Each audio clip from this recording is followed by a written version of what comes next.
Well, hello everyone.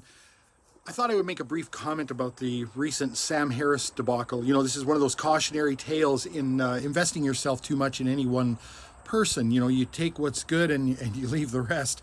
And I see lots of people who sort of fall prey to the cult of personality and that sort of thing. And I've had my issues with Sam Harris over the years, you know, as sort of being some kind of a representative of atheism, that sort of thing. And I found myself at many occasions yelling at the computer during some debate or speech that he's given, that sort of thing, in disagreement. I considered making some videos debunking some of his claims about things and whatnot. But I did just want to say, for any of those people out there who sort of feel like he's fallen prey to some kind of moral relativism because he has said, you know, sort of out loud that he doesn't really care that much about what might be the contents of a certain person's laptop, which show potentially obvious evidence of criminality, whether they may or may not involve the current, resident chief executive of the United States of America, et cetera, because there's this other guy that he thinks is worse. Don't be too hard on Sam Harris. After all, free will is a myth, right? So he's just going on. He's not really in control, right? It's fate. It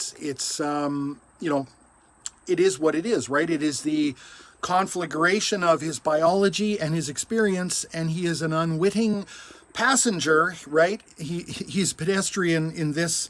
He's not really behind the wheel of anything.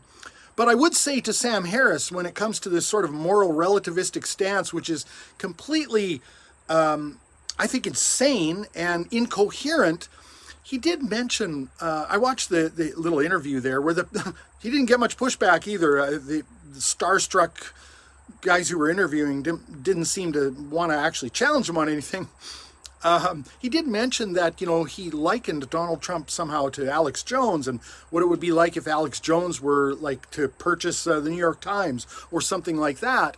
And so he was likening the two of them together. But of course, when it comes to moral relativism, the question I would ask Sam Harris is not, would you overlook, the shortcomings of, let's say, a Joe Biden, because Donald J. Trump is a far worse consideration for you, even if it were to involve, like, dead babies in basements and things like that. No, the real question you need to answer, Sam Harris, is what if the choice were to come down to that of a choice between Donald J. Trump and Alex Jones?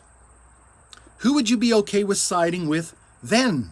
You see, this is, of course, part of the immorality of democracy in the first place, but I'm not going to get to that because we have to deal with the moral relativism of a question like that. And I'm not sure that this big brain Sam Harris thought this through to do some thought experiments and realize the problem. Let me know what you think in the comments below. Thanks for watching.